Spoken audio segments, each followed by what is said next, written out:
Every year on January 1st, we do the exact same thing. We sit down and we write out goals. This year, I'm going to lose weight. This year, I'm going to get fit. This year, I'm going to make more money. I'm going to get out of debt. And what ends up happening? 2 weeks later, you're exactly where you started. No different. I've seen this every single year for the last 11 years of coaching. For some reason, people get this surge of motivation on January 1st, and they say, this year it's going to be different. New year, new me, my life is finally going to change this year. And yet, nothing changes. Aren't you tired of lying to yourself? Aren't you sick of attempting the same goal over and over and over again? If you want this year to be different, we need to do something different. Now, we all set goals every year, but we never were taught how to set goals. And the way that most people set goals is completely wrong. It has nothing to do with SMART goals. It has nothing to do with putting a deadline to it. And it results in millions of people giving up. There's a proven way to make hitting your goals effortless, but you'll need to change your mindset around goal setting completely. Now, when I was a fat, overweight, unhealthy strongman, I had the goal to lose weight and get healthier. And if you guys know my story, I tried and failed for over 18 months. I lost maybe like 5 pounds. But when I figured out how to lose the weight for good, I not only lost 60 pounds in 6 months, I didn't lose any muscle or strength. And I've kept it off ever since, and I made a whole business out of doing the exact same thing for other people. So what changed? A big part of it was I had a mentor in my corner to help me with the process. But the most important part is I had to completely rewire my brain. I had to completely change how I viewed myself, my beliefs, my behaviors, and how I viewed reality. I was a fat, unhealthy strongman because I identified as a fat, unhealthy strongman. That's what I believed myself to be. And every subconscious act that I made was perfectly in alignment with that identity. I went to McDonald's every single day. I had 3 full sugar energy drinks every day. I believed cardio was going to destroy my strength and muscle gains. And I also believed that I was never going to be able to permanently lose this weight. I believed just genetically, I was never meant to have abs. It just wasn't in the cards for me. I missed my chance. These behaviors and beliefs were congruent with who I was as a person.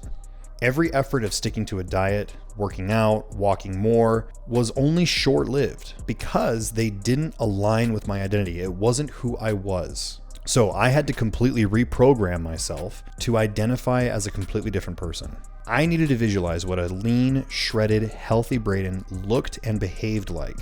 What were shredded Braden's habits? How did he start his day? How did he want to feel?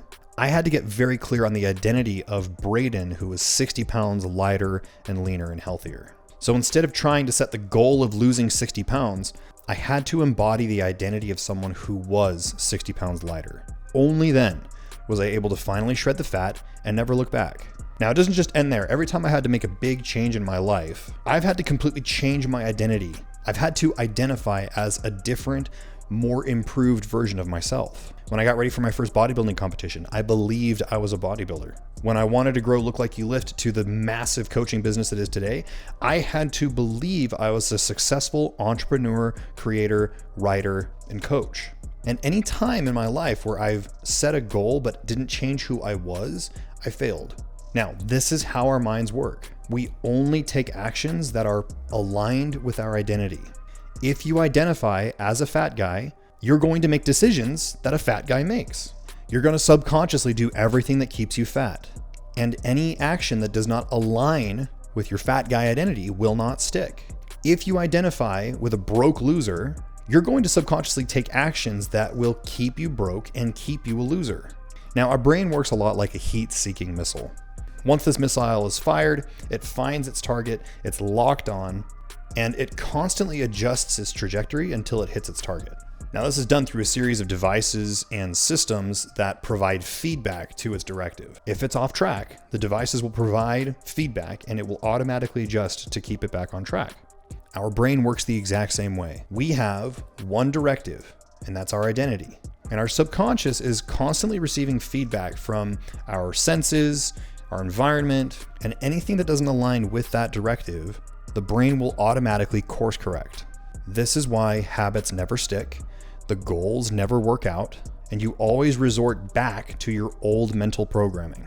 I call it the snapback effect. If you stretch a rubber band on your wrist, you can only stretch it so far, and then once you let go, it will snap back to its original form, faster than when you stretched it out.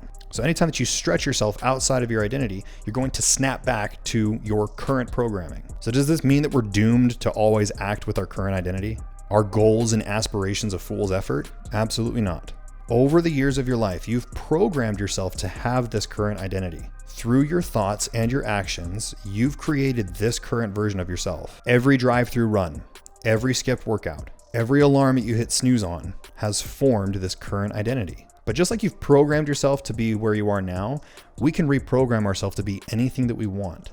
If you have the ability to think, you can create any identity that you want, but it's going to require some work. If you can remove your old identity in programming and adopt a new identity, here's what you can expect to happen. You'll effortlessly do the things that make you lean. You won't need willpower. You won't need discipline.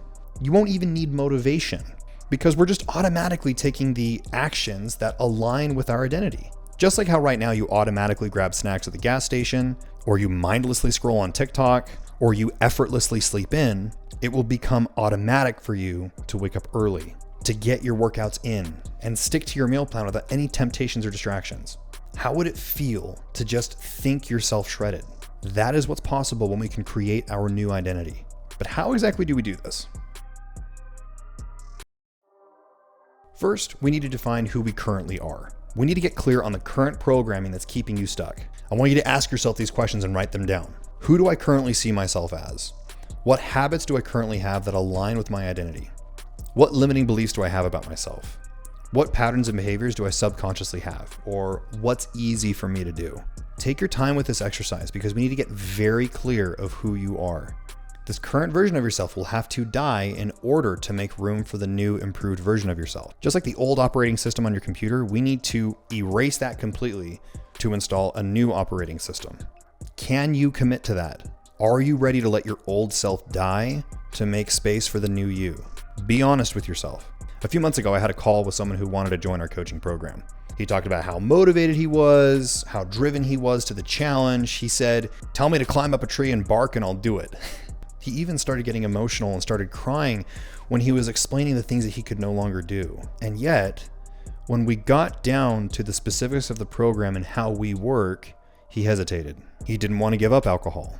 He didn't really want to work out 3 times a week. He was still clutching onto his current identity. He wanted to change, but he wasn't ready to give up his current way of living to make that happen. If you don't hate your current way of life, you will never change.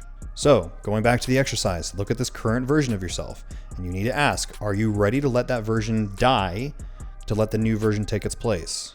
If you're not, click off this video and go watch something else. You're not ready. You don't really want this. If you are, if you're truly ready, let's move on to the next step. Now, this is the fun part. Now that we know who we currently are, we can figure out who we want to become. To start, what we need to do is set goals the old way. What is it that you want? And I need you to get specific here. I want to lose weight isn't going to cut it.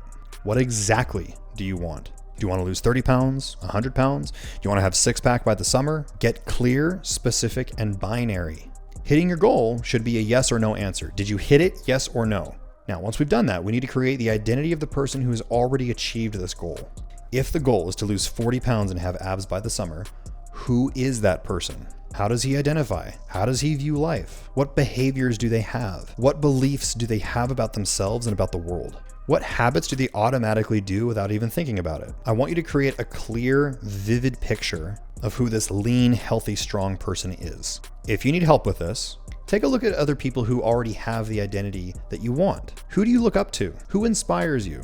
How do they live their life? You can use me as an example if you want. Once we've come up with a series of points that support this new identity, I want you to write out a few paragraphs of what your life looks like as if you've already achieved this goal. What does your life look like now that you're lean and healthy? How do you show up at work? How's your sex life? How do you start your day? How do you play with your kids? I want you to create a story for this new identity. Give them a place to live. Now, once you finish this, you're probably going to feel pretty inspired and pretty motivated. So let's move on to the next step. Now, the first 2 steps were the easy parts. This final stage is going to require some daily practice. Once we have our new identity clearly defined, it's now time to let the subconscious do the rest of the work. Now, just like the heat-seeking missile, once it has its target locked on, the automatic mechanisms take over to keep it on track. Now remember, your habits and behaviors are automatic because they already align with your current self. You haven't had to think about all the actions that keep you fat and stuck. The same will be true for the new habits and tasks that align with your new identity. Now, the way that we reprogram this new identity will take diligent, focused practice each day. Now, we're going to use the power of our mind to program this new identity and bake it into our subconscious. And we do this through visualization. We will find time each day to rehearse our new life in our mind. We're just going to start with 5 minutes. First thing in the morning, you're going to read that story that you wrote in the second exercise. Once you've made that consistent, it might take a couple days or a couple weeks, we can move into 10 minutes of visualizing what this new life feels like. We will play images and videos of what this new life will feel like. And we're going to get very clear on this. I want you to imagine pinching your belly and not having any fat under your skin. I want you to imagine the weight of 400 pounds on your back as you squat. I want you to feel your wife's hands trailing the chiseled muscles on your arms. You should get so good at this that this should feel real to you. What are the emotions? What are the feelings? What are the sights? Now, once this becomes a normal practice for you, we can move into 30 minutes of mental theater rehearsal. Now, this requires a whole video on its own, but in short, you're going to play a very clear video in your mind of what your new identity looks and feels like. Now, I know all of this sounds like woo-woo, space magic, crazy, hokey guru stuff. And I first initially thought this when I first started getting into this, but people all over the world have done this. I've got a list of people we can just pull from here. Michael Phelps, the Olympic swimmer, visualized every stroke of his races, including overcoming potential obstacles, which contributed to his extraordinary success. Muhammad Ali, the legendary boxer, famously visualized himself winning matches and becoming the greatest long before it ever happened. Jack Nicklaus, one of the greatest golfers of all time, visualized every shot in detail before taking it. Simone Biles, the Olympic gymnast, uses visualization to mentally rehearse her routines, ensuring precision and confidence during her performances.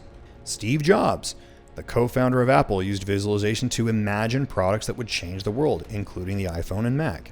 Oprah Winfrey, known for her belief in the law of attraction, she visualized her success and manifested her dreams. And now she's worth billions. J.K. Rowling. Before achieving global success with Harry Potter, Rowling visualized the world of Hogwarts in intricate detail. Leonardo da Vinci. Known for his vivid imagination, Da Vinci used mental visualization for his scientific studies and artistic creations. Michelangelo. He famously said he visualized the sculpture already inside the marble before he began chiseling. Arnold Schwarzenegger, the bodybuilder turned actor turned governor, used visualization to achieve his goals in bodybuilding, Hollywood, and politics. Albert Einstein. This one's my favorite. Known for his thought experiments, Einstein visualized complex scenarios in his mind to solve problems. We even have record of him when he was trying to figure out the law of relativity. He imagined himself a photon traveling at the speed of light to come up with his formulas. Winston Churchill, the British Prime Minister, visualized the outcomes of his decisions during World War II, including speeches and strategies for morale. So great men and women for centuries have used the power of their minds and mental rehearsal to create incredible things that changed the future of humanity. And these weren't genetically gifted specimens either. Einstein was notorious for being bad at math. He needed his peers' help on some of his math problems.